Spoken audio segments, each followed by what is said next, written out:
Hi, it's nice to have you here. You mentioned to me that you've been in New York over 30 times. Why is that? I used to do fashion design, wedding gowns, and my production was in New York. It's where I bought my laces and my silks and satins. So New York was a pretty big deal for me. Finding all of those things in New York was very important. What was your favorite part about the runway shows?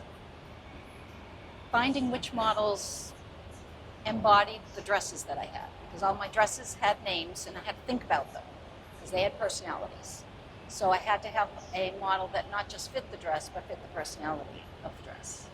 My favorite part about the city is the cultural intermingling. You can come to one place and hear so many different languages. The food, obviously, that you can walk everywhere, and the sidewalks are nice and big, and that it just feels inclusive everywhere. What inspires you most about the city? I would say the ability to find everything you need in one place. When you're a designer, to be able to go from within the garment district to find the buttons and the laces. The laces come from all over the world. So that was very important, and it was all within a 2 or 3 block area, and it made it very efficient while also being in New York City. What's your favorite place to eat and why? That would be Il Miligrano, which is where I took you and your sister.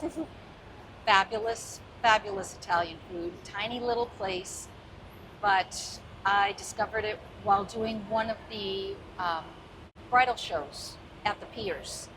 And it is in Hell's Kitchen, and make their own pasta fresh every day. Hello.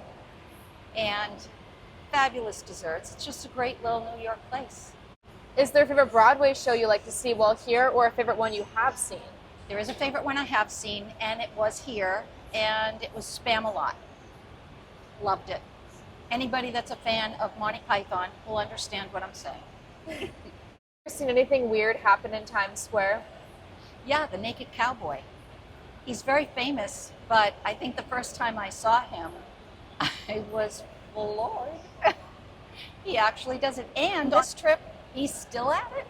So, longevity, right? Longevity. Would you ever live in New York? Absolutely not. No, this is too much. There's a lot happening. Small doses, perfect. Lifetime, no. I need more green space and not just Central Park. What is your opinion on the subway station?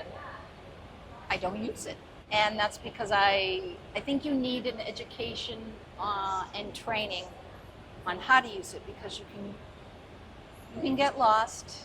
It, to me, with the challenge of direction, as you're aware, I would need to pay more attention to my stops, what line I'm on, so as not to end up on Long Island. So, Last question for you. If you were to tell someone visiting New York for the first time, what are attractions or food places you would recommend?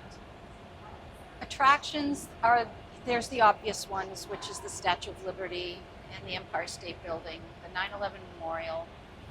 But look for the other ones. Museum Mile is phenomenal.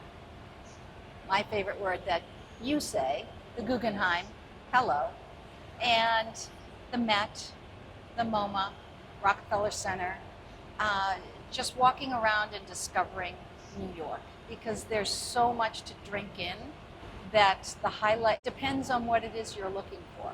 Because there are buses that can take you to all those things. Personally, the way that I travel, I like to immerse myself into the culture and kind of go with the flow with the people that are living there, because you tend to find more hidden gems that way, because they're in the know. Well, thank you so much for this interview. Thank you so much for having me.